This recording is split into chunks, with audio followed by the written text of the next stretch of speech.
ang mga kwento ng pag-ibig, kwento ng buhay, at kwento ng pag-asa dito sa Barangay Love Stories. Love Stories.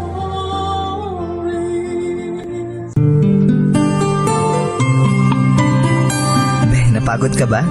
Medyo, pero sulit naman ang lahat ng pagod dahil alam ko na nakatali ka na sa akin. Ha? Sino naman nagsabi na magpapatali ako sa'yo? Aba, ibig sabihin may bala ka palang iba no?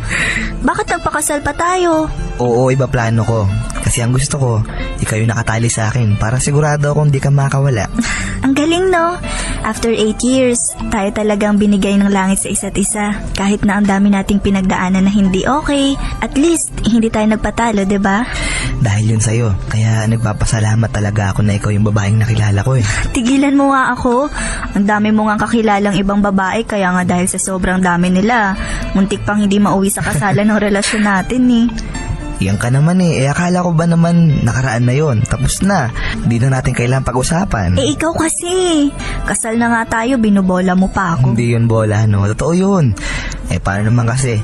Kung di naman ikaw yung babaeng tipong kaya akong pagpasensyahan, intindihin, tsaka mahalin, di wala akong makasama habang buhay ngayon.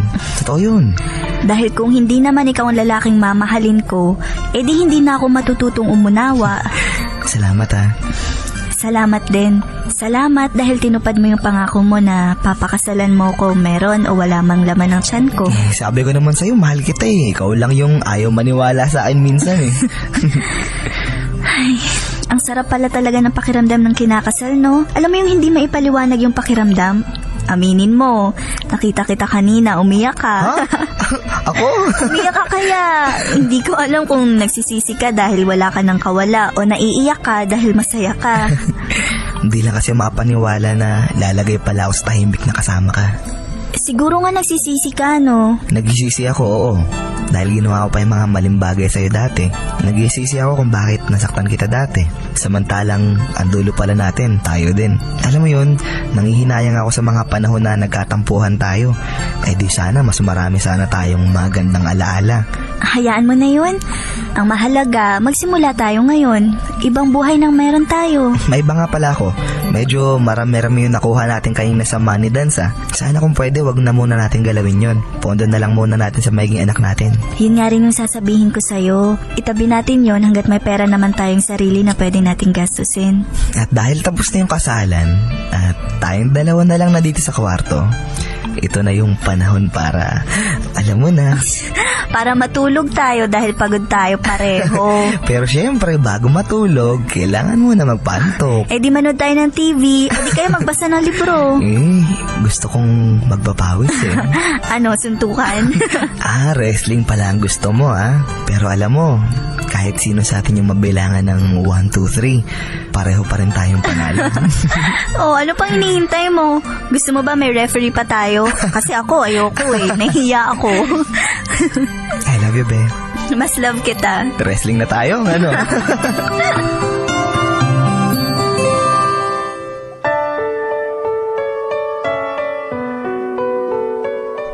Tama nga ako, Miss M. Napunta sa akin ang huling halakhak. Hindi ko lang basta na itali sa akin si Jeric, kundi legal kaming nagsama bilang mag-asawa. At yun, Miss M, ang isa sa pinakamasayang bagay na nangyari sa buhay ko. Ang malaman na sa paggising sa umaga, katabi ko ang pinakamamahal kong lalaki na nagturo din sa akin kung paano ipaglaban ang totoong nararamdaman.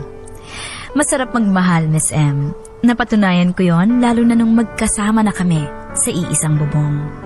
Alam mo yung walang limitasyon ng oras na magkasama kayo? Yung pakiramdam na hindi man kayo magkasama ng ilang oras, alam mong sa iyo siya uuwi at yayakapin kanya sa buong magdamag habang mahimbing kayong natutulog sa gabi. Yung tipong sabay kayo kakain sa isang mesa at hindi nyo kailangan magpigil ng kilos. Di tulad nung nagde-date pa lang kami at limitado ang oras. Basta Miss M, iba ang pakiramdam. Hindi maipaliwanag. Totoong parang nasa ulap ang pakiramdam. Sobra na ba, Miss M? Ganito kasi ang talagang naramdaman ko sa piling ni Jeric. At sigurado ako na maraming sasang-ayon sa akin, lalo na yung mga nakaranas ng magmahal ng sobra at totoo. Ilang buwan pa ang lumipas mula nung ikasal kami, mas marami kaming mga gustong mangyari sa aming buhay. Mga bagay na dati napagkukwentuhan lang namin. Mga kwentuhan na hindi ko akalain na mangyayari sa aming dalawa. Napakasarap bumuo ng pangarap kasama ang taong handaring ibuhos ang kanyang panahon para tuparin ang maraming akala natin ay sa panaginip lang nangyayari. Well, pasensya na Miss M kung ganito ako mag-express ng feelings ko dito sa sulat ko ha. Sa totoo lang kasi, habang binabalikan ko yung mga sweet memories namin ni Jeric, nakakaramdam pa ako ng bahagyang kilig. Patunay lang siguro na totoo ang naramdaman namin para sa isa't isa. Ganun pala ang pakiramdam ng may asawa. Nakakapagod, pero masaya. Be! Kasi! Be! Oh, ginabi ka na. Halika, akin na yung bag mo. Kumain ka na ba? Hindi pa nga Ikaw? Hindi pa din. Hinihintay nga kita para sabay tayo. May nakain na ba? Oo, naghain na ako nung nag-text ka na malapit ka na. O ano, magbibihis ka muna o kakain ka na muna? Kain na muna tayo. Gutom na talaga ako Sige, tara. Bakit ka nga pala ginabi? Paano ba naman ang hilig sa rush ng bago naming boss? Bukas na pala kailangan. Kanina lang sinabi. Alam mo naman sa opisina, kahit na magtrabaho ka ng mahabang oras, tapik lang sa balikat yung kapalit. Pero kapag umuwi ka ng maaga, kulang yung sweldo. Ay... Yan ang hirap kapag empleyado ka Hirap yumaman kapag sweldo lang yung aasahan mo. Yun nga Kaya hindi talaga pwedeng ngayon na lalaki o isa lang nagtatrabaho sa pamilya. Alam mo yun, ang hirap kumita ng pera Uy, sarap niya na. Pengi, ikaw, kamusta naman araw mo sa opisina? Ayun, okay naman, katulad pa rin ng dati. Namamanhid na nga ang kamay ko kakahawak ng perang hindi naman sa akin Minsan nga, naisip ko kapag nagbibilang ako ng pera sa bangko, sana pera na lang natin talaga yung hawak ko. Tsaka iniisip ko nga minsan kung ano ba yung pakiramdam ng maraming pera. Yung tipong kahit hindi na magtrabaho may gagastusin pa rin tapos hindi ka nag-aalala na baka maputulan ka ng kuryente, ng tubig, o kaya baka mawala yung laman ng ref, kung may bigas pa ba o... Alam mo yun, ano kaya ang buhay ng mayaman no? Siguro masaya din, pero syempre di naman perfecto yung mga buhay ng mga yun. Lalo na kapag nagkaanak tayo, dapat lalo tayo magdoble kayo Kaya nga ngayon, di lang doble kayod yung ginagawa ko. Kung pwedeng triplein o apatin, gagawin ko syempre kapag nagka-baby na tayo, habang lumalaki yung bata, lumalaki din yung gastos, di ba? Sinabi mo pa, diaper pa nga lang magkano na sa isang araw makakailang palit ba ang bata? Sa gatas naman, buti kung magpapa-breastfeed ako. Kung hindi, syempre kawawa naman ng baby kapag tinipid natin sa gatas, di ba? Baka ang isang karton na maliit na magandang klaseng gatas, lagpas 200 pesos na. Pero madali na yun. Ang mahalaga, magka-baby tayo. Ang dami nga natin nabibili minsan na di naman natin kailangan Yun nga lang talaga, kailangan natin mag-adjust ng konti para sa bata. Alam mo be, kanina nag-half day ako. Oh, bakit? May masakit ba sa'yo? Wala naman. Ano ba yung pagkain mo? Maubos na ako ng kakakain ko dito. Hindi yung pa nababawasan yan. May sakit ka ba? Parang wala kasi akong gana Oh, bakit ka nga maaga mo Parang iba nga kasi yung pakiramdam ko. Wala naman akong lagnat. Parang antok na antok lang talaga. Di ka naman nagpupuyat, diba? Yun nga Kasi, tingnan mo to. Ano yan? Tingnan mo. Oh, ano to nakasulat sa papel na to? Sino yung sulat nito? Ako. Anong ibig sabihin nitong 2 linyang sinulat mo? Ako, tsaka ikaw. Ano? Ako, tsaka ikaw yan. Magiging nanay at tatay na tayo. Yan kasi yung lumabas sa pregnancy test ko kanina. Pag daw kasi 2 linya, positive. Buntis ka? Buntis ka, be? Totoo? Hindi nga. O kumain ka mabuti. O ito, buti gulay yung nanda mo. Kain na, kain ka na kain. Sa wakas, nagbunga din yung madalas natin pagre-wrestling.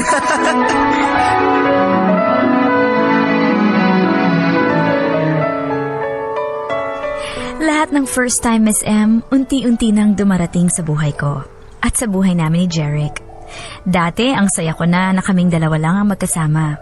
At nadoble pa ang saya na naramdaman o baka na triple pa nung malaman ko na buntis ako.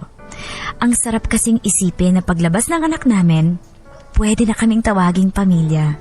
Kompleto na Miss M ang buhay ko kapag nagkataon dahil sa kauna-unahang pagkakataon, mararanasan ko na ang maging isang ina. Siyempre, hindi rin maiaalis ang takot at kaba. Una, sa pagbubuntis ko. Pangalawa, kung magiging mabuti ba kaming mga magulang para sa anak namin ni Jeric. Kitang-kita ko rin, Miss M, ang saya sa mukha ni Jeric noong mga panahon na yon, nung nalaman niya ang magandang balita. At dahil doon, mas lalo akong naging espesyal sa kanya. Miss M, para akong prinsesa sa bahay namin noon, na halos ayaw pakilusin at pagtrabahuin dahil ayaw niya akong napapagod. At para na rin daw sa magiging anak namin. Lahat ng halos ng gusto ko, ibinibigay sa akin ni Jeric. Bagay na sobrang ipinagpapasalamat ko noon sa langit. Napakagandang regalo ng binigay niya sa akin. Asawang mapag-aruga at anak na nagmula sa akin na bunga naman ng aming pagmamahalan. Maraming buwan pa ang nakalipas at unti-unti ko nang naramdaman ang hirap, Miss M, dahil sa aking pagbubuntis. Naapektuhan na rin ang mood ko at ang pag-iisip. Pero siguro, normal lang naman ang ganong sitwasyon. At isa pa, first time ko namang mabuntis at magdala ng isang sanggol sa aking sinapupunan. And wala akong idea kung ano ba ang dapat gawin ng isang babae na malapit ng maging ganap na ina. Pero Miss M, sa mga pagbabagong yon na nangyayari sa akin, sumasabay naman ang pagbabago sa pagsasama namin ni Jeric. Hindi ko alam kung dahil ba napapagod na rin siya at nahihirapan mag-adjust, or para sa akin normal lang sa asawa ang magkaroon din kami ng hindi okay na time sa pagsasama. Well, sabi ko nga, Miss M, lahat na nangyari sa akin dati ay dahil first time. Kas! Kasi, Umuwi ka pa. pwede ba kasi pagod ako? Ang daming trabaho sa opisina ngayon. Tsaka papasokin mo muna ako sa loob ng bahay bago mo ako imbestigahan. Sino ba naman ang matutuwa? 5:00 ng hapon ang uwi mo, 'di ba? Anong oras na? 10:00 na ng gabi. Kung umalis ka kahit 6:00 ng gabi sa opisina ninyo, kahit mabagal ang traffic, darating ka pa rin dito ng 7:00. Naman, Jeric, alam mo naman na wala akong kasama dito, 'di ba?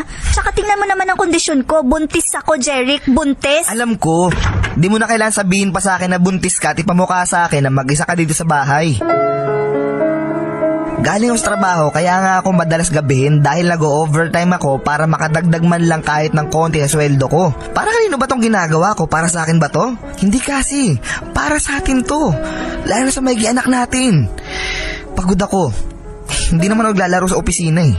Halos di na nga ako kumain para lang makatipid eh. Imbis na tanungin mo ako, naghapon na ako, yan yung sasalubong mo sa akin. Nag-aalala lang naman ako dahil kahit isang text, wala akong natanggap mula sa'yo. Paano pa ako mag-text sa'yo habang nasa opisina ako? Nasa locker yung cellphone ko eh. Tsaka alam mo naman bawal yung cellphone sa working area namin. Puro ka miss call kaya nalobat ako. Pwede ka naman tumawag sa landline na opisina. Paano ka tatawag doon? Kung hindi busy, wala ka daw sa table mo dahil nasa conference room kayo ng mga katrabaho mo at ng boss mo dahil nagmi-meeting. Alam mo naman pala kung anong ginagawa ko dun eh. Hinihintay pa kitang maghapunan para may kasabay ako. Gutom na nga ako eh. Pati tong bata nadadamay. Bakit di ako kumain? Wala naman sa akin yung kakainin mo, diba? Nagluto nga ako kaninang umaga bago ako umalis para kapag may gusto kang kainin dito, makakain mo. Oo nga, pati yung bata nadadamay sa kaartehan. Ako naman kasi. Pakinggan mo nga yung sinasabi mo. Kung pagsalitaan mo ako, samantalang dati hindi mo ako masabihan ng maarte. Ngayon, porket ang laki ko na, ginaganyan mo na ako. Hindi naman yung ibig ko sabihin eh. Ano ba kasi? Tapos iiyak ka na naman.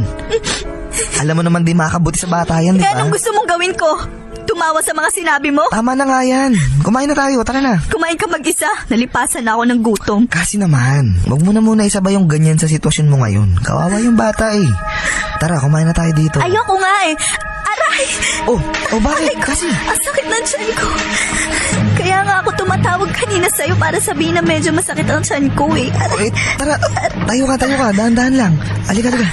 Aray ko! Aray! Manganganak na yata ako, Jerry! Aray! Dahan-dahan lang. Aray! Yan na yata para... lumalabas na dugo sa akin, Jerry! Manganganak na yata ako! Halika. Jerry! Halika sa ospital, tara. Dahan-dahan lang.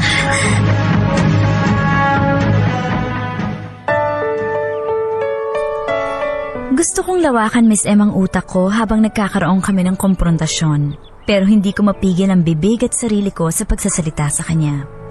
Halos nagsumbatan na tuloy kami.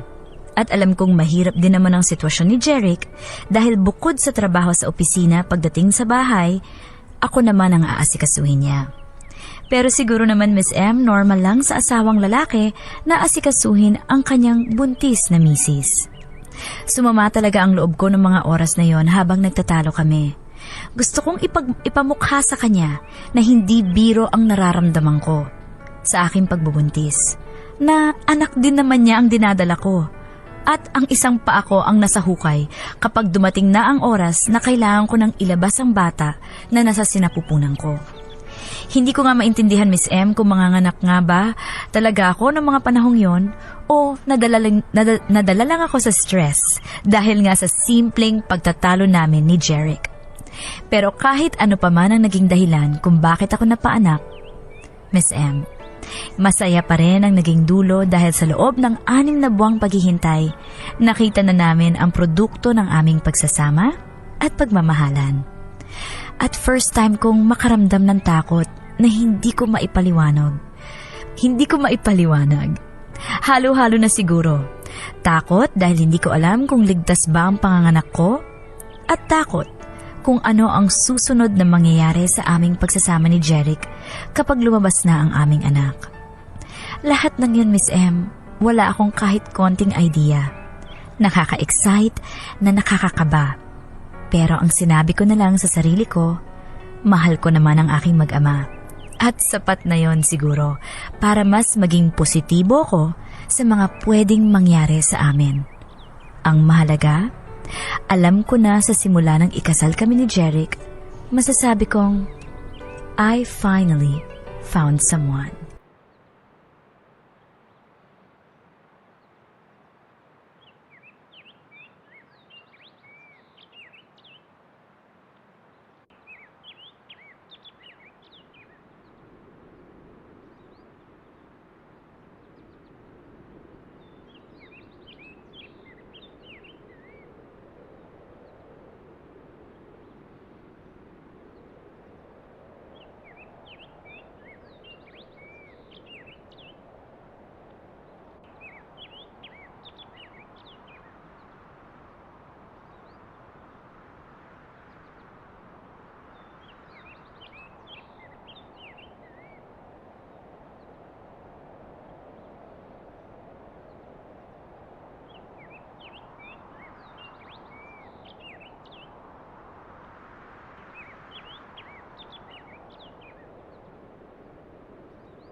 MOR 101.9, my only radio for life.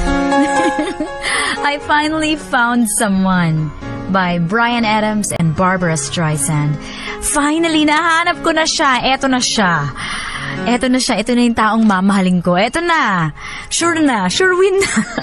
Pero sabi nga naman nila, hindi daw lahat ng relationships sure win, 'di ba?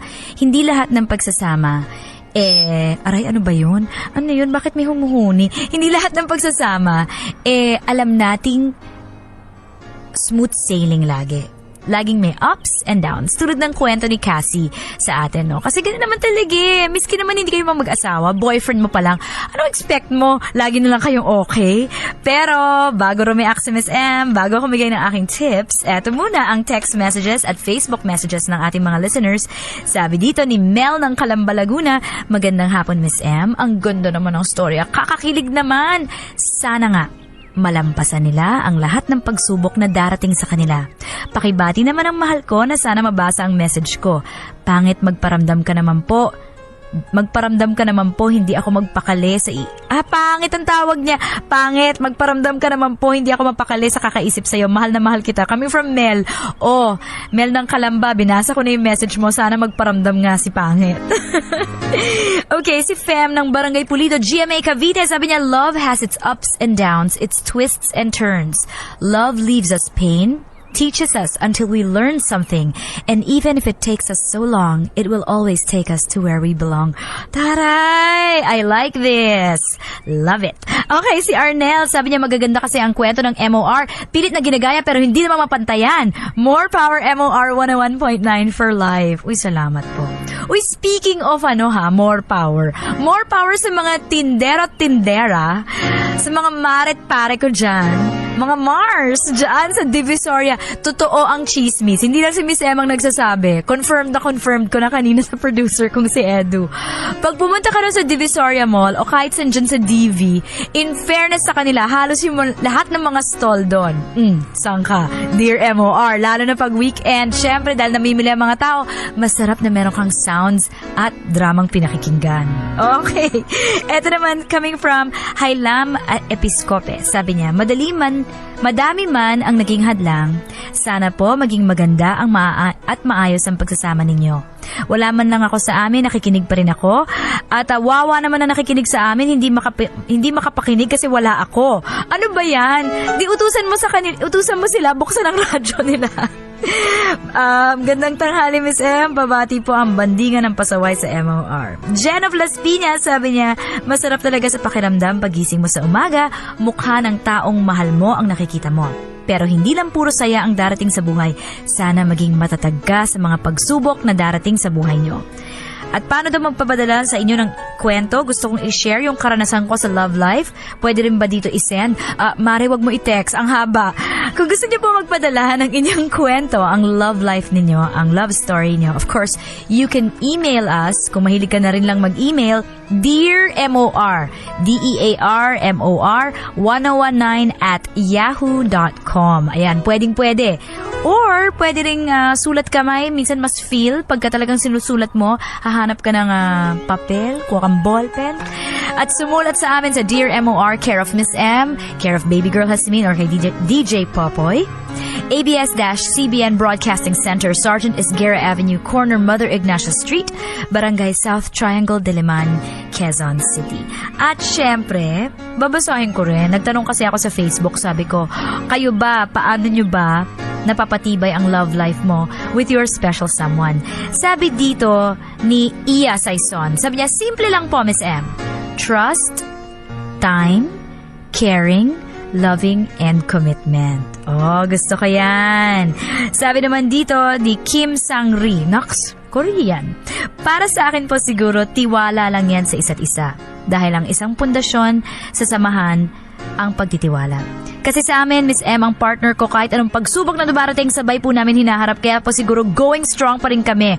Ayan. Lahat daw ng mga taga-barangay Calabasa, Haen, Nueva Ecija nakikinig. Thank you so much. Okay, sabi naman dito ni Nichi 14. Hindi talaga maiiwasan ang masaktan when it comes to love. Kung minsan talaga may mga bagay na di kayo magkakasundo at di magkakaintindihan, pero kung love nyo ang isa't isa, buong araw man kayo magtalo, at the end of the day, you still find yourself saying sorry.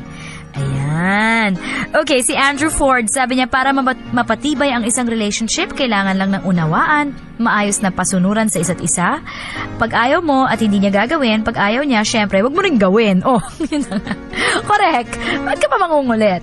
At eto naman ang tips ni Miss M kung paano patibayin ang isang relationship kahit may ups and downs kayo. Kasi ang relationship parang roller coaster yan. Minsan pataas, minsan pababa. Hindi naman laging smooth sailing, di ba? Eto lang yan. Gamitin natin ang sikat na salitang push. Talagang pinilit ko to. Pero in fairness, effective. Pakinggan nyo. Ang push. Bakit push? P-U-S-H. Yan po ang spelling ng push. And P... Nakasambaduy pero ang bongga to. Ang P ay prayers. Totoo. Bakit? Lagi dapat kayo nagdadasal na sabay. Or ipagdasal mo ang iyong partner. Tip ni Miss M yan. Kahit buzet ka na sa kanya, inis ka sa partner mo, ipag-pray mo siya. Huwag mong ipag-pray na, Lord, sana mamaya madapa siya. Huwag ganon, ha? Ang prayer mo dapat lagi, Lord, patibayin mo relationship namin. Dapat, sana Lord, kahit nag-aaway kami, bigyan mo kami ng patience, ng honesty, ng humility. Kailangan marunong kami magpakumbaba. Ayan. P, prayers. Importante yan. Eto na. You, understanding. Kailangan may understanding sa relationship. Siyempre, dapat iniintindi mo yung partner mo. Kunyari, hindi siya nakapag-text. Sa'yo. Ba't hindi siya nakapag-text? Kasi nasa work. Maging understanding ka naman. Huwag ka naman yung OA na parang, ba't hindi ka nag-text? Alam mo naman katabi niya, boss niya. Intindihin mo naman, o kaya, ba't hindi mo ako tinawagan kagabi? Anong oras ka nagpapatawag? 1:00 na madaling araw? Intindihin mo naman, tulog na yung tao. Kailangan may understanding. Always look at the other situation. Diba? Tingnan mo yung sitwasyon ng partner mo. Bakit hindi niya nagawa ang isang bagay? Bago ka react, bago ka magalit at girahin mo siya, mare, intindihin mo muna. Kasi kailangan may understanding. S is for sweetness. Kailangan may sweetness ang isang relationship. Kunyari, sa boyfriend mo, naiinis ka sa kanya, hindi pwedeng hindi ka sweet kasi nga ang relationship pinagtatrabahuan yan eh. Kahit 3 years na kayong magkasama at memorize mo na ang bawat nunal sa mukha niya, ang bawat pimple na lumalabas sa kanyang mukha. Kahit kilala mo na siya at medyo may sawa factor, dapat hindi nawawala ang sweetness. The best marriages at yung best relationships, kaya nagtatagal yan kasi ang ine-effort ang pagiging sweet. Effortan mo naman, wag mawawala ang sweetness. And last, P-U-S-H. Ang H ay honesty. In fairness sa honesty, be honest. Maging tapat sa iyong partner. Yan. Mga nagigilty. Maging tapat sa partner mo. Huwag kang magulo dyan. Lagi mo sabihin sa kanya yung nararamdaman mo, pero say it in a nice way. And of course, ang pagiging tapat, kasama din dyan yung stick to one. Diba? Tandaan, yung tip ni Miss M for today, ang push. Prayers, understanding, sweetness, and honesty. Kahit pinilit ko, effect naman, diba? At yan mga kapamilya, abangan niyo po ang ikalawang bahagi ng Dear MOR dito sa MOR 101.9, My Only Radio for Life. Dear MOR Weekends. Dear MOR, ilang linggo pa lang ang nagdaan, Miss M, mula nung ako'y nakapanganak at hindi naging biro ang lahat ng mga sumunod na nangyari. Nakabukod kasi kami ng bahay ni Jeric, kaya wala kaming mga magulang na pwedeng umalalay sa amin para alagaan ang aming anak. Nandun ang pakiramdam na halos minsan hindi ko na alam anong gagawin ko sa tuwing umiiyak ang bata. At hindi ko rin alam kung paano patahanin. Yung kahit antok na antok ka na, hindi ka pwedeng matulog dahil kailangan mong bantayan ang baby. Kahit na gusto kong ipikit ang mga mata kahit sandali, hindi ko magawa. Dahil sa tuwing naririnig ko ang iyak ng aming anak, kailangan kong bumangon. Hindi talaga simple ang maging magulang.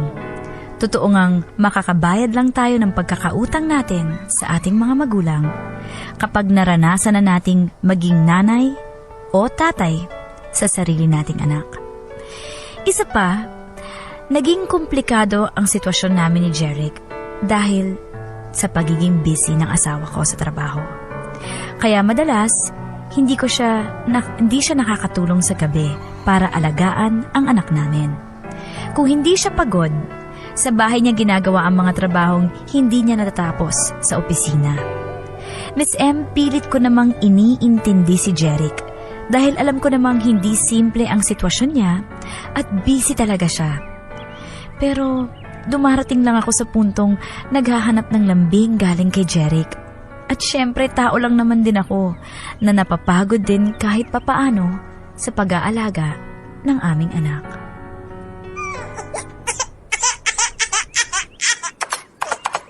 Jeric, paabot naman ng bote ng gatas nitong bata, oh. Oh, ito. Hindi ito, yung isa. Kanina pa to tinimple, panis na to. Alin ba? Yung isa nga. Ito? Oo, yan. Oh, Jeric, pwede ka ba umabsent bukas? bakit? Para naman may kasama kami ni baby dito sa bahay. Papuntahin mo kasi dito si nanay minsan para may kasama ka tsaka may katulong ka sa pag-aalaga kahit papano. Ikaw na lang kasi bukas. Isang araw ka lang naman na-absent Hindi pwede, ang daming trabaho. Isang araw lang mawawala, malatambakan na ako ng gagawin ko kinabukasan. Naku, parang isang araw lang naman Ako din naman kasi yung may hirapan Bakit? Akala mo ba simple lang mag-alaga ng baby? Alam ko naman yun. Oh, baby, tahan na. Tahan na, baby. Ayaw tayo samahan ng daddy mo bukas Paano? Mas mahalaga daw kasi yung trabaho. Tahan na ha. Mahalaga naman kasi talaga yung trabaho ko kasi dahil doon tayo kumukuha na ikakabuhay natin. Hindi naman kasi ikaw yung kausap ko si baby. Oh, bakit na naman umiiyak yun? Teka lang titingnan ko. Ay naku, nagpupo pala. Jeric, paabot naman ng pamunas tsaka diaper Ikaw na. Lapag mo na muna sandali yung bata dyan sa kama Sige na. Malapit ka lang naman sa lagayan ng gamit niya. Kasi may tinatapos ako Kita mo naman nagmamadali na nga ako dito, gabi na. Parang yun lang Anong pamunas ba? Yung nasa gilid sa tabi ng tubig. Oh, ito. Bakit ka naiinis? Kasi ba naman, pwede ka naman tumayo dyan Utos ka pa ng utos. Malapit ka lang din naman dyan Ay, nako. Sasala na nga lang muna ako. Matapos ko na muna ito. Sige, unahin mo yung trabaho mo kaysa dito sa anak mo. Pwede ba kasi tama na? Kahit minsan hindi mo pa naranasang magpuyat at bumangon para palitan man lang ng diaper tong anak natin. O kaya naman magtimpla man lang ng gatas kapag umiiyak. Ni hindi ka nga yata marunong maghele dahil mas nauuna ka pang matulog sa pinapatulog mo. Pagod daw sa trabaho, pwede ba? Oo na. Magtrabaho ka hanggat gusto mo. Doon ka na sa sala. Samantalang dati nung wala pa tayong anak at di pa ganito ang itsura ko, kung pwede lang huwag ka nang humiwalay sa tabi ko Sige na. Ewan ko sa'yo. Malayo na ng narating na usapan natin. Ang hirap mong kausap. Ang hirap mo din namang kasama. Hindi ka maasahan sa pag-aalaga kahit 10 minutes man lang. Sige na, tapusin mo na yung trabaho mo. Doon ka sa sala o kaya sa labas ng bahay. O baka naman gusto mo sa bahay ng iba para walang istorbo sa'yo. Bahala ka nga dyan. Dumating kami, Miss M, ni Jeric sa puntong madalas na kaming magtalo at hindi magkaintindihan. Siguro dahil na rin sa nagkakasulubong kami ng init ng ulo dahil sa pagod. Doon ko na unti-unting nararamdaman ang pagbabago niya sa akin. Parang hindi na siya yung Jeric na nakilala ko at pinakasalan. Ang laki ng pinag-iba niya, Miss M. Wala na yung atensyon at sweetness na dati binibigay niya sa akin. Parang ibang taon siya. Nakasama ko lang sa bahay dahil kailangan niyang umuwi para matulog, maligo at magpalit ng damit. Nakaramdam na rin ako ng insecurities, Miss M. At dahil sa pakikitungo sa aking iyon ni Jeric, nawalan na rin ako ng kumpiyansa sa sarili ko. Ang daming naglalaro sa isip ko. Iba't ibang dahilan kung bakit siya nag-iba. Dahil ba iba na ang itsura ko? Dahil ba napapagod siya kapag kasama ko siya? O baka hindi pa siya handa maging isang ama? Maswerte na, Miss M, kapag hindi kami nagtalo sa loob ng isang araw. At madalas, napapaiyak na lang ako sa kwarto namin habang karga-karga ko ang anak namin. Hindi ko kasi minsan matanggap na kaya akong pagsalitaan ni Jeric. Ang dami ko na kasing naririnig sa kanya na dati hindi naman niya nasasabi sa akin. Kasabay ng mga pagbabagong yon, Miss M, ni Jeric, ay ang pandududa ko na baka may kinahuhumalingan na siyang iba. Ibang babae na pwedeng makapagpasaya sa kanya. Babae na umuubos ng atensyon niya na sana sa akin na lang napupunta. Kaya lalong hindi nagiging okay ang pagsasama namin ni Jeric. Nakakalungkot lang dahil kung kailan kami nagkaroon ng anak, tsaka pa nagkaloko-loko ang aming pagsasama. Iniisip ko tuloy kung may pagkukulang ba ako. May kulang ba sa akin? O sadya bang nawalan na siya ng gana sa kung sino ko?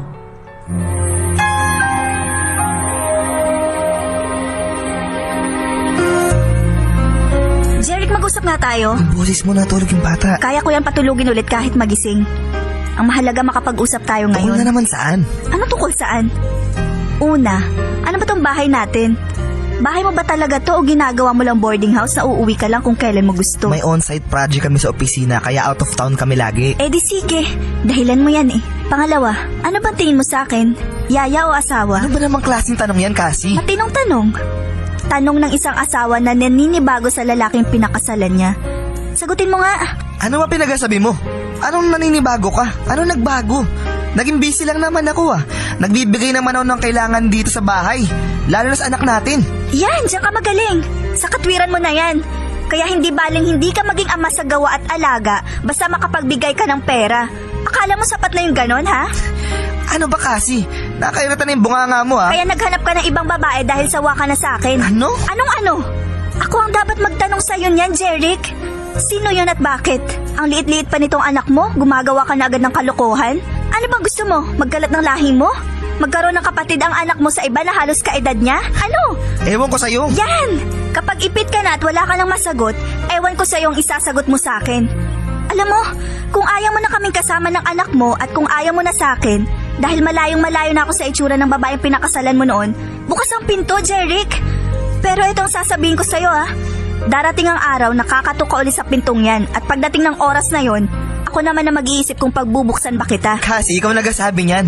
Alam mo wala naman ako balak iwan kayo lalo na yung anak natin. Pero sa mga pinagsasabi mo, tinutulungan mo ko magdesisyon. Siguro nga kailangan natin ng panahon para mapag-isip-isip. Pero huwag ka mag-alala, tuloy pa din yung pag-sustento ko sa bata. Alam mo, di ko akalain ganyan ka. Ang laki ng pinag-iba mo. Mas lalo naman ako. Hindi ko inisip na babalik ang dati mong ugali at mas magiging malala pa. Mahilig ka talaga. Hindi na makontento sa isa. Lumayas ka na. Kaya kong buhay ng anak ko na mag-isa. Kaya ko siyang palakihin na ako lang ang kikilalanin niyang magulang. Bahala ka sa buhay mo, ang labo mo. Mas malabo ka. Hindi bali anak. Iniwan man tayo ng mahilig mong ama. Huwag kang mag-alala. Kakayanin nating mabuhay ng tayo lang dalawa.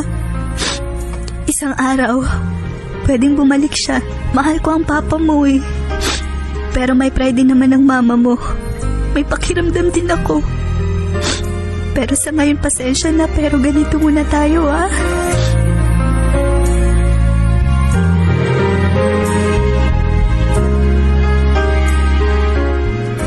Nangamba ako, Miss M, sa kung anong buhay ang mangyayari sa amin ng aming anak kung wala si Jeric sa piling namin. Sa isang iglap, Miss M, nawala lahat ng plinano naming mag-asawa. Naisip ko na baka nagkamali ako ng desisyon nang sabihin ko sa kanya na kaya ko mabuhay nang wala siya. Halos araw at gabi umiiyak ako sa sama ng loob dahil sa nangyari sa amin. Ang hirap ng mag-isa, lalo na kung may pinapalaki kang bata. Binalikan ko, Miss M, yung mga alaala naming dalawa. Yung mga araw na magkasama kami na parang hindi na matatapos basta magkasama lang kami. Ang hirap, Miss M. Ang hirap-hirap. Dagdag pa ang katotohanang mahirap lumaki ang bata na walang kinikilalang ama. Nagsisisi man ako sa mga nasabi ko. Tapos na Isa pa, sobra na rin naman kasi akong nasasaktan sa pakikitungo sa akin ni Jeric. Pero Miss M, aaminin ko, mas masakit ang mapagdesisyonan niyang wag nang umuwi sa bahay. Miss M, sa kabila ng mga nangyari, alam ko sa sarili ko noong mga panahon na yon na mahal ko pa rin si Jeric. Nandun pa rin ang pag-asa ko na isang araw ay magbabalik siya sa aming mag-ina. Kahit na alam kong walang kasiguraduhan yon. Pero habang hindi pa nangyayari ang araw na yon, kinailangan kong magpakatatag para sa amin ang aming anak. Kailangan kong maging determinado sa buhay. Hindi pwedeng habang panahon ko na lang ibuburo ang sarili ko sa kalungkutan dahil lang sa hindi naming pagiging okay ni Jeric. Buti sana kung ako lang ang mahihirapan. Pero hindi. May isang inosenteng bata na madadamay dahil sa kagagawan ng kanyang mga magulang. At iyon, Miss M, ang hindi ko hinayaang mangyari. Bumangon ako. Itinuloy ko ang buhay ko at nagsikap. May ilang panahon din akong nawalan ng balita kay Jeric.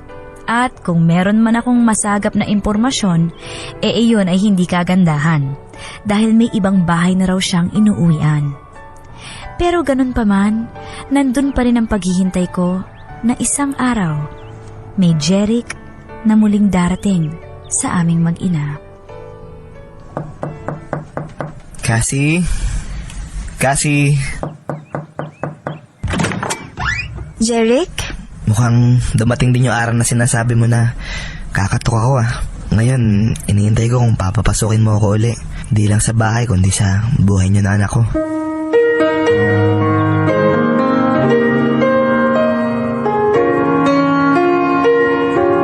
Alam mo, Jeric, simula nung maghiwalay tayo, ang dami kong naisip.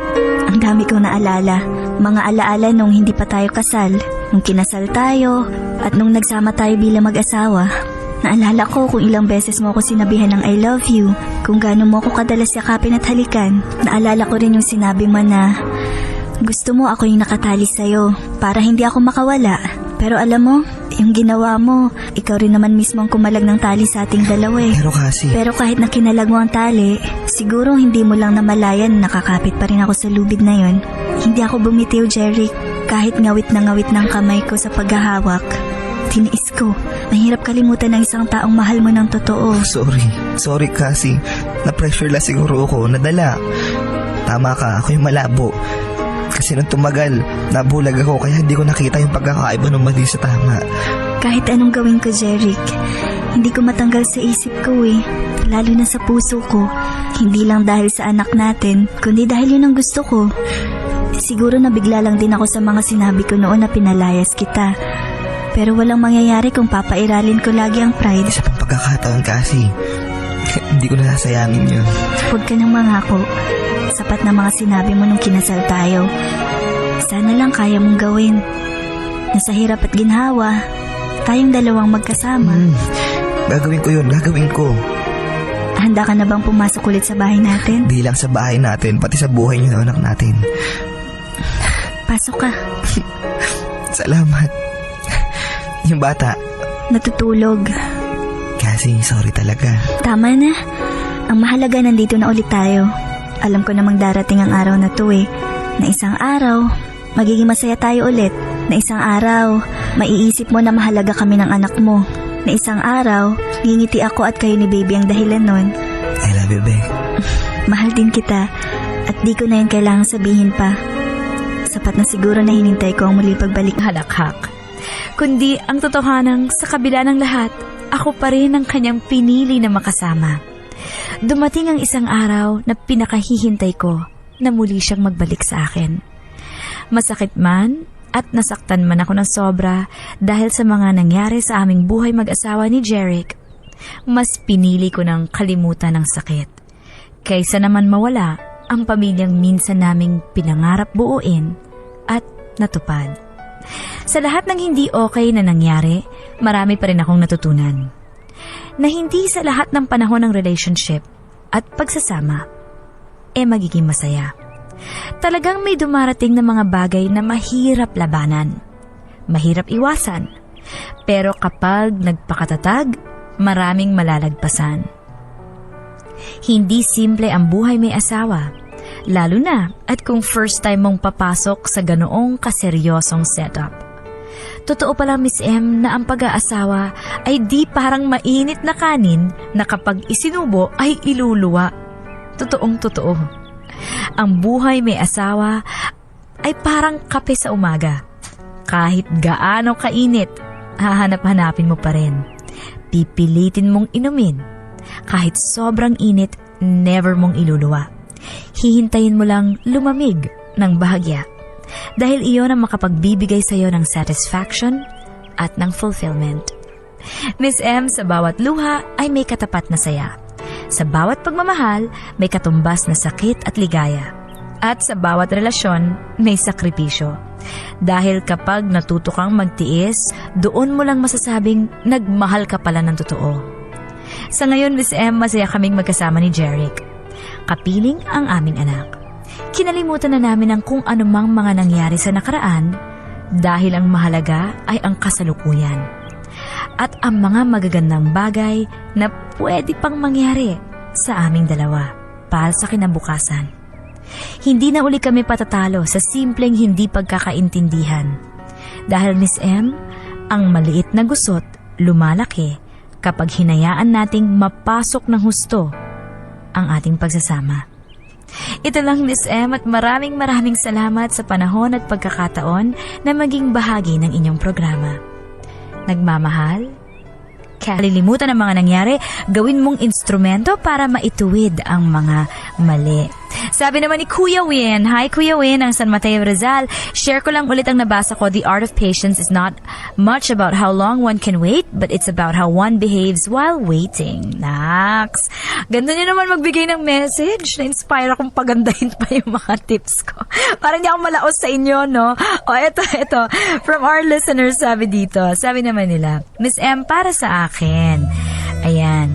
Magandang tanghali. Dapat give and take kayo sa relationship nyo at unawain ang isa't isa. Coming from Michelle Brioso. Ayan. Gusto ko to. Give and take naman talaga dahil walang relationship na tumitibay kung hindi nagbibigayan ang partners. Importante yan eh. Kasi alam naman ikaw lang yung give ng give o kaya ikaw lang yung take ng take.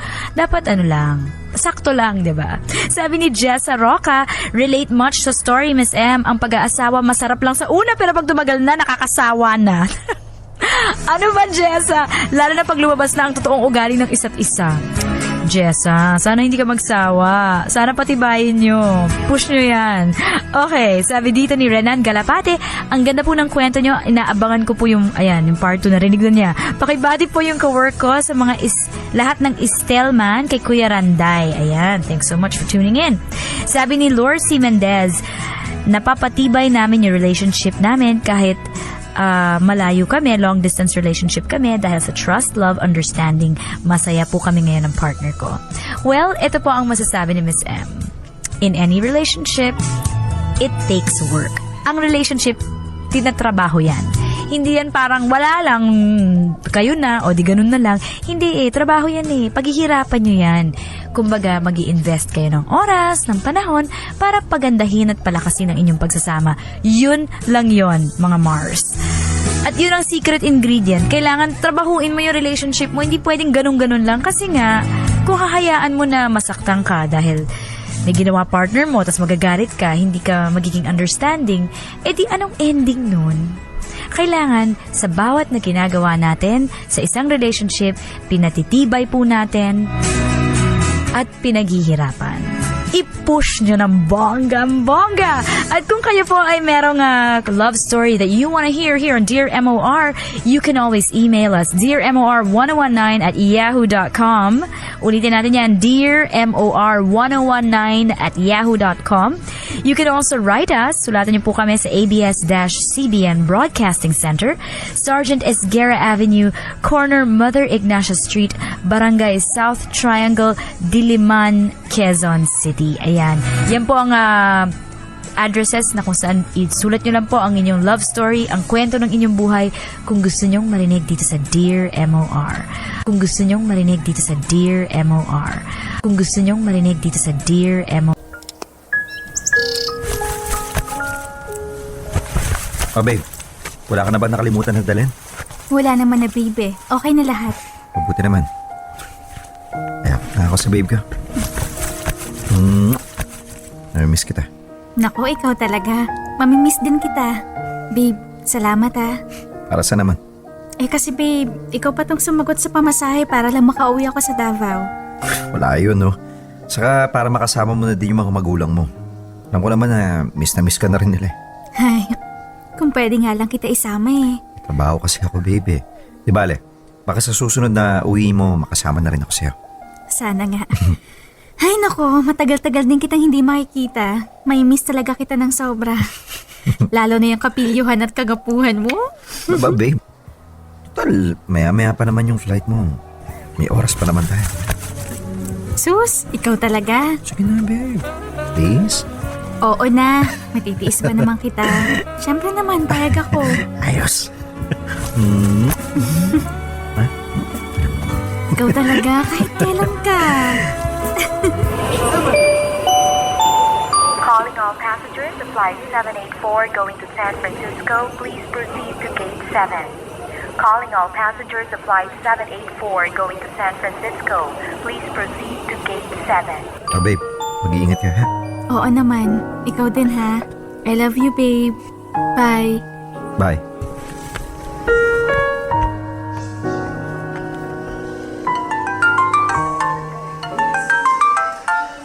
Hello? Hello, pre. Nasaan ka? Nasa airport. Bakit? Kuha mo dyan.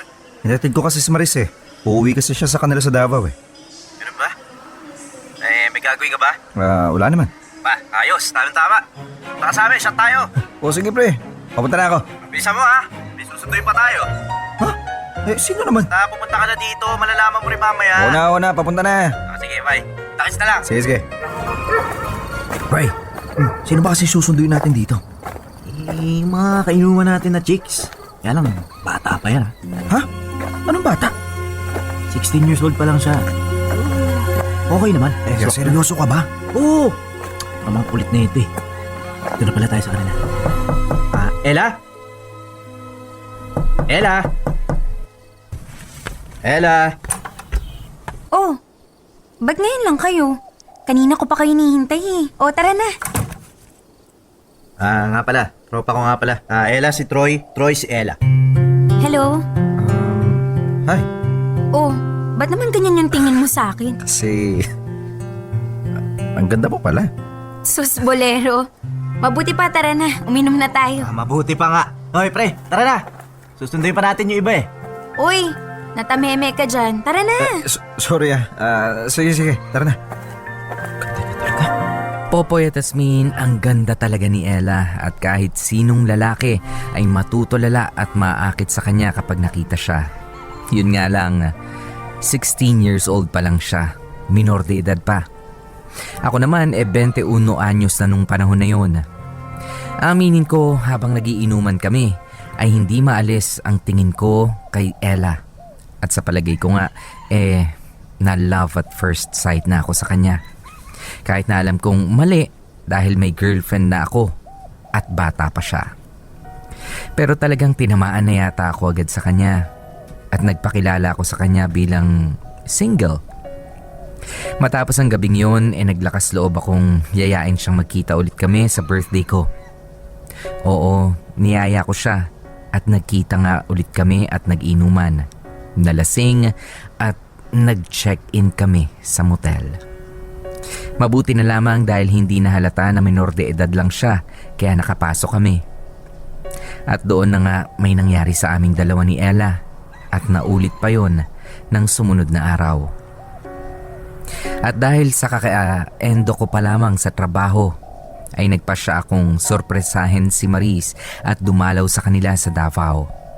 Pero bago muna yon nakipagkita muna ako kay Ella at pumayag naman siya na magkita ulit kaming dalawa. Yun nga lang ay mas lalo tuloy akong naguluhan sa nararamdaman ko para kay Maris. Dahil habang papunta ako ng airport ay si Ella na ang nasa isipan ko. Sandali na lang. Makakasama na kita.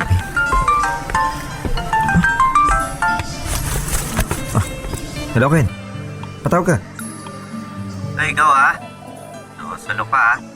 Nakatsat ko si Ella. Kikita pala kayong dalawa, eh. Oo na.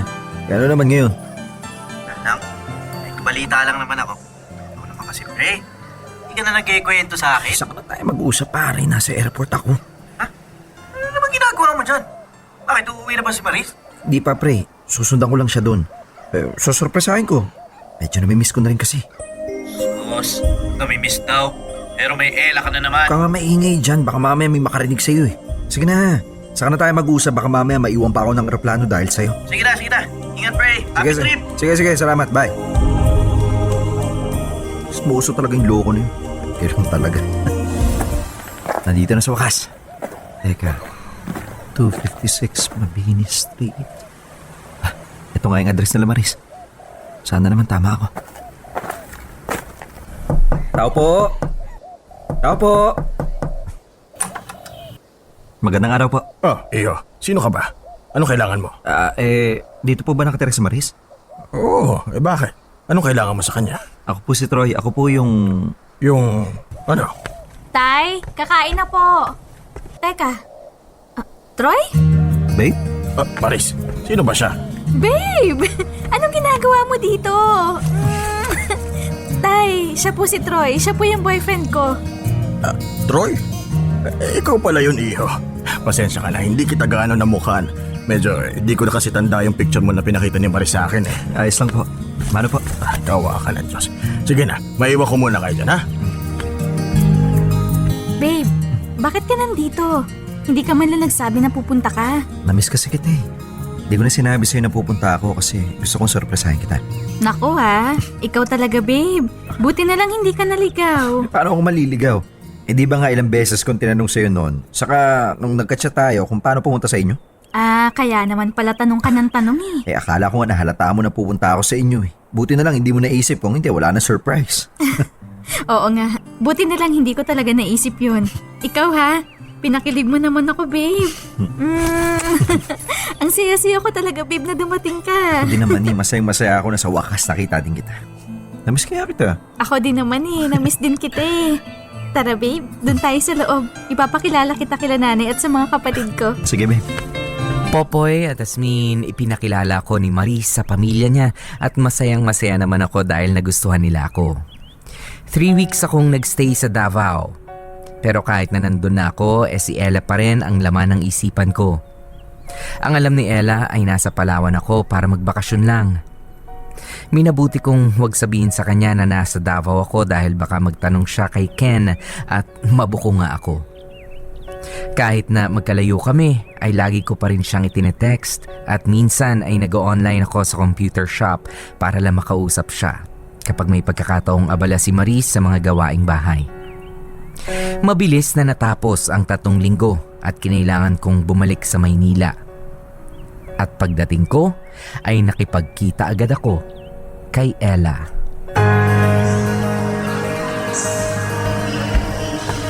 Sa wakas, kabalik na rin ang Manila. Excited na ako makita ulit si Ella. Namiss kita, Ella. Ako din naman eh. Namiss kita.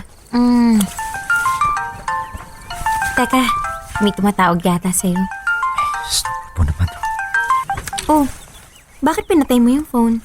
Baka mamaya importante yun. Huwag mo na isipin yun. Sige na lang yun, nag-aayang uminom. Sige, ikaw bahala. Ella? Oh, bakit? May sasabihin sana ako sa'yo. Ano naman yun? Huwag ka sana mabibigla, pero pakiramdam ko kasi na Na ano? tinatama na ako sa'yo eh. In short, gusto kita. Talaga? Oo naman. Di kasi mawala sa isip ko simula nung nakilala kita eh. Palagi kitang hinahanap-hanap. Ang boses mo, ang mukha mo, ang katawan mo, basta lahat-lahat. Ikaw lagi yung laman nitong isip at puso ko. Nako, totoo ba yan? Baka mamaya niloloko mo lang ako ha? Hindi no, totoo lahat ng sinasabi ko. Gusto ko nga maging tayo eh. Agad-agad? Hindi ka man lang manliligaw? Siyempre manliligaw pero doon din naman pupunta yun. Ikaw talaga? Masyado kang mabilis. Bakit pa naman kasi natin patatagalin kung doon din naman yung punta, di ba? Kaya okay na din yung mabilis para naman mas masulit pa natin yung isa't isa. Ewan ko sa'yo. Hindi mo man lang ba ako tatanungin kung gusto rin kita? Siyempre tatanungin kita, no? Ano? Gusto mo rin ba ako? Alam mo rin naman yung sagot eh. Sabi ko na nga ba eh. Pag-usapan ulit natin to mamaya, ha? Sa ngayon tapusin na lang muna natin to. Teka, Troy. Oh, bakit? Hindi ka ba maglalagay ng... Alam mo na, baka mamaya mabuntis mo ako niyan eh. Hindi na ako nang bahala. At kung mabuntis kita, handa na makitang panindigin. Pero, Huwag ka na magsalita. okay. Popoy at Asmin, pagkatapos ng 3 araw ay naging kami na rin ni Ella. Sabi ko kasi sa kanya ay gusto kong maging kami na at hindi naman siya tumutol dito. At makalipas nga ang ilang buwan ay nalaman ko na lang na nabuntis ko na pala si Ella. Natural, nagalit ang mga magulang niya sa akin pero dahil sa sinabi kong handa naman akong panindigan ng anak nila ay hindi na rin sila nagalit pa. Yun nga lang, hindi ko masabi-sabi kay Papa ang totoo dahil sigurado akong magagalit siya lalo. Dahil ang alam niya ay si Maris ang girlfriend ko. Kaya naman nagawa ko munang itago si Ella. Pinupuntahan ko na lamang muna siya sa bahay nila habang nagbubuntis siya para dalhan ng mga panggastos sa araw-araw at minsan sa kanila nga ako natutulog. At ganoon ang naging setup namin sa loob ng 8 buwan na paghahanda niya sa kanyang panganganak. Dear MOR Babaero. Ay naku, nakaka-depress itong unang bahagi. Nakaka-depress? Nakaka-depress at Bakit nakakaawa. nakaka-depress? Nakakaawa ang ating letter Sino? sender na si Wow. Troy. Siya pa nakakaawa? Oo, ay Hasmin, kawawa talaga yung mga lalaki Oh. na ganyan na kinakailangan nilang pumili kung Oh. sino bang babae ang kanilang hindi lang mamahalin, kundi yung sisipingan. Sipingan, papatunan, paliligayahin. Oo, yung napakahirap niyan. Papasukin, Sobrang ang buhay. sobrang effort ang requirement sa Oo aming nga. mga kalalakihan. Kung Tara, sakaling dumating sa ganyang punto. Well, ako naman yan yung obserbasyon ko dun sa mga nakakilala kong ganyan ha. Oo naman, napaka Wala akong kaibigan na ano eh. Wala akong Correct. kaibigan kasi yung Grabe. talagang close friend na babaero. Correct. No, wala. Yung mga kwento-kwento, a friend of a friend of a friend. Ganong kalayo yung level. Ayan, ganun ba yun? Ano ba yan? Bigla naman tuloy nagbago ang pananaw ko sa mga babaero. Oo, Nakakaawa pala kayo. Nakakaawa. Kita mo naman, imbis na nagsisilbi ka na lamang sa isa mong minamahal, Oo, tama. kinakailangan pa na Nakakaawa. magdalawa. Correct. At saka ganyan. alam mo, di ba, ito Mahirap mga yan. nakakaawang tao, Mhm. usually ito talagang kinaawaan din ng Diyos. Yung mga mabait ba? Mm-mm. At sa sobrang bait, ba't hindi na kayo kunin ni Lord? Yung iba Diba? napapabilis kapag Oo. tatanga-tanga. Correct. Ayan, pero yung iba naman, napapatagal din eh. Para mas matagal daw ang gaba. Matagal ang karma, ang epekto ng karma. Ayan, pero hindi Napakadyo. Biruin mo, isang trabaho, Hasmin, ha? Oh. Sabi mo na yung 8 hours natin trabaho sa opisina, ang Oh. hirap nun. Oh. Ang hirap nun. Paano pa itong mga lalaki, kukumpara lang natin sa trabaho, Oh. ha? Yung babae. May second job ka. Oh, bakit uso yan napakahirap sa USA din yan. kaya hanggang 4 na trabaho? Sa kanila yun, iba Oo. doon, iba doon. Oo, Pero oo. dito sa atin sa Pilipinas, mas mahirap yan. Oo. Iba ang klima dito. Oo. Biruin mo Iba rin ba ang swelduhan? Iba rin ang sweldo. Ibiruin Oo. mo doon kapag ka nagyaya ng magpainit. At least sa ibang mga lugar doon, karamihan sa lugar sa States, malamig. Oh. Tama lang na magpainit. Dito kasi dito, mabayaran mo pa kapag gusto mo magpainit. Oo, kailangan mong bayaran at dapat meron kang pambayad. Correct. At saka isa kasi lang naman magpapalamig ka naman dito. Tama. Saka isa lang naman din ang Actually, yung mga babae, na mga babaero, nagpapainit talaga yung mga yan. Babae? Yung mga babae, yung mga chicks ng mga babaero. Oo. Diba, chicks naman kasi ang tawag ba, may asawa ka. Alba ako, may asawa ako.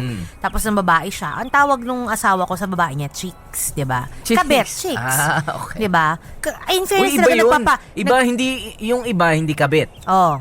Yung iba naman talaga one night stand lang, Chicks, diba? yun ang mga tinatawag Chicks na nga, chicks yung mga lang. pinapatulan na kaya ano yung nila. ano lang, yung para mga doktor din yan. Diba? Yung mga OC. Oo. Yung mga OC. Oo. Mga on-call. On call. Chicks, yung mga nagpapa-chick up ba? Pa-chick up po. Nakakadagdag init talaga yan. Yung mga chicks na yan. Init ng ulo para sa aming mga legal na legal girls. Legal girls, legal girlfriend, or legal wife. Correct, malaking check. Mhm. Pero eto ka na nga, alam mo usually talaga, ang tanong nga sa mga ganyan, pag may mga lalaking nang bababae, ang tanong, bakit nang bababae pa sila? Hindi ba sila kontento sa mga asawa nila? Whereas dito kasi kay Kuya, nakita naman natin yung absence.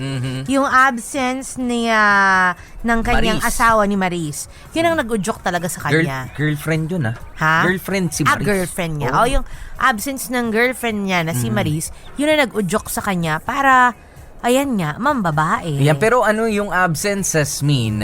Hindi ko naman, hindi naman porke lalaki ko, tinotolerate Kasi nakita ko. naman natin si Maris kanina, pinagbibigyan naman si Kuya. Mabait. Buti sana kung sinisiro siya, di ba? Hindi naman siya Mabait. sinisiro. Ayan, tsaka matinong pakikipagrelasyon. Correct. Matinong pakikipagrelasyon yung You know, why is men always like that? Ay, hindi. Like, you know, when you're already in a good relationship. Sandali lang, yung Yeah. sinasabi mong absence. Hirap. Buti na lang tinigilan mo. Yung, Sorry, Kevin. hindi yung sinasabi mong absence. Yung presensya. 3 weeks lang Oh. 3 weeks lang na nagbakasyon. Nagbakasyon, nawala. Isang buwan lang. Ganun lang kaikli. Masyado maikli yan. Kaya nga yun Hindi nga mo pwedeng sabihin yung, pero isa yan sa mga problema nga ng mga kalalakihan, lalo na kung medyo bata-bata pa. Very naman kayo. Mas mataas ang level ng libido ng mga Correct. kalalakihan Pero na yun mas nga, bata pa. Hindi ba talaga mapigilan yan? Hindi ba pwede naman kayong kayo na lang? Hindi, ibig sabihin, hindi kayo mga lalaki sa lalaki ha? Huwag naman ganon. Akala